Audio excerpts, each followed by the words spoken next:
Thank you. Congratulations, everyone. Thank you so much for having me here. It's a beautiful night. Thank you to your highnesses and your excellency for your work at this foundation and for inviting me. For those of you who haven't heard of Humans of New York, I have a very interesting job. I have developed an audience of about 25 million people, and what I do is stop random people on the streets of New York City and also all over the world, and I take their photograph and then I interview them about their lives. And what I'm looking for from everybody that I interview is their story. I'm trying in this short amount of time that I have with them to learn what it is that makes them them and what it is that they've gone through. And normally what I'm looking for, the first question I ask is, what is your greatest struggle? Because I find if you want to know someone's story, normally the best thing to learn about them is what is the biggest struggle that they've overcome. And normally, when I'm speaking to people who are your stage of life, the answer is almost always, I have no idea what I want to do with my life. That is almost always the struggle that I get from people who are just graduating or who are kind of looking forward and trying to figure out what they want to do with the future. And normally, I just listen. I don't give advice to people. I just ask them questions. But for this particular issue, I can identify with it because I was at that point. I kind of took a scenic route through school. I actually flunked out of school when I was 19 years old. I went and lived in my grandparents' basement. I didn't know what I wanted to do. I felt like I needed this big purpose in life, and everything else was meaningless unless I could figure that out. And I so spent all my time trying to figure it out, like, why am I here? What's my mission? What's my purpose? And it wasn't coming to me. And all my friends are graduating. They're moving forward with their lives. And I'm just feeling more and more lost.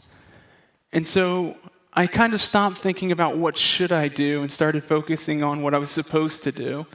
Went back to school, made straight A's, and I got this great job trading bonds in Chicago with a bunch of Northwestern people, coincidentally. And the story of Humans of New York begins when I got fired from that job. Because, I remember I took a walk that day and I got fired and I knew it was coming. And I was so terrified of losing that job. I was obsessed with it. All I did all day long was think about markets. I was just fascinated and obsessed with them. And I was so scared of losing that job because it made me feel important. And, I think that's something you got to watch out for is the compromises that you make in order to feel important. Obviously, the whole, I'm chasing money, that's more obvious because money's more tangible. But also be careful about what you're doing to feel important that's against this thing that you know in your heart will nourish you. Because when I got fired, I looked back at the previous 2 years of my job, and I'd been sitting in front of a computer trading relative value and fixed income securities for 2 years because it made me feel important. Because remember, I'd flunked out of school, and I felt behind, and I felt like everybody else was ahead of me, and now I had something that made me feel important. And I was so terrified of losing it.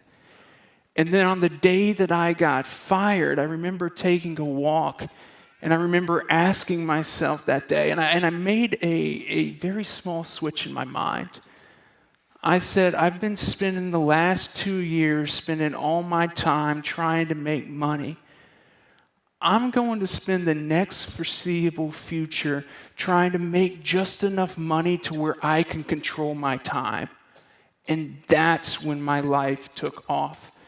Because people don't view time as a resource, and that's where they fall down, and that's where they get in trouble. And that's when they reach the end of their lives. And I've interviewed 10,000 people. I'm an authority on this. That's when they reach the end of their lives and they look back and they realize they were misplacing their energies. Because you don't view time as a resource. They viewed time as a way to accumulate other resources, money, power, and again, that sense of importance, which is very subtle and very sneaky. And so I made that decision that I was going to try to make just enough money to do what I enjoyed the most, regardless, in a vacuum, independent of money, what I enjoyed and loved doing the most every single day, and that was photography. And I had just begun it. The whole reason I started taking photos was because my work was going so bad, and I needed something to distract me. Did I choose to do it because I was good at it? No, it's because what I enjoy doing every single day. And I had this crazy idea. I was going to move to New York City, and I was going to photograph 10,000 people on the streets, and I was going to try to make it work. I was going to try to make just enough money to pay my rent and do it every single day. And so I moved to New York City. I lived in a really bad neighborhood. I had no furniture in my room, nothing on the walls, eating 2 meals a day. I didn't know anybody. All I did was photograph. All I did was photograph because I loved it. Not because I wanted 25 million followers, not because I wanted 2 #1 New York Times bestselling books, because I loved it. And I was out there every single day, and it started out with just photos. And I was photographing hundreds of people, thousands of people. Nobody was paying attention. But I didn't care because I was just finding a way to do it every single day. And then I started having conversations with the people that I was photographing. And those conversations turned into interviews, which turned into stories, which turned into what the blog is today, which is sharing stories of people all over the world to an audience of millions. Something that I could not even have imagined when I was 19 years old. And I was trying to figure out, what is that big purpose? What is that big purpose that's going to motivate me and get me out there and get me doing the things? It's when I started focusing on what I wanted to do and doing the work that I loved that the purpose fell into place. Humans of New York was not a perfect idea, this perfect burst of inspiration and passion that I executed on. It was a commitment to myself to do what I loved every single day and figuring it out along the way.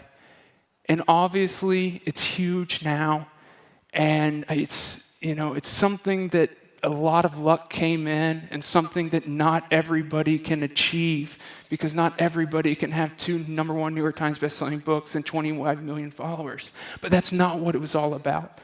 And when people ask me today, what is the best part about doing Humans of New York? It's none of this. It's that I get to wake up every single day and choose the work that I do that day. And it's hard work. It's hard work. It's not just, a dream and singing and lullabies all the time. I work very, very hard.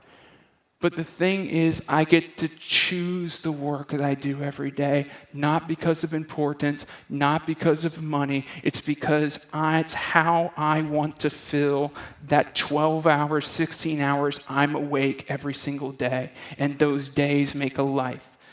And so I don't think anybody can get to those upper tiers without a little bit of luck. But I do think that everybody can get to the point where you can control your time and do what you love every single day, if that's the commitment to make yourself. And that's what I hope for you guys. Good luck. Thank you.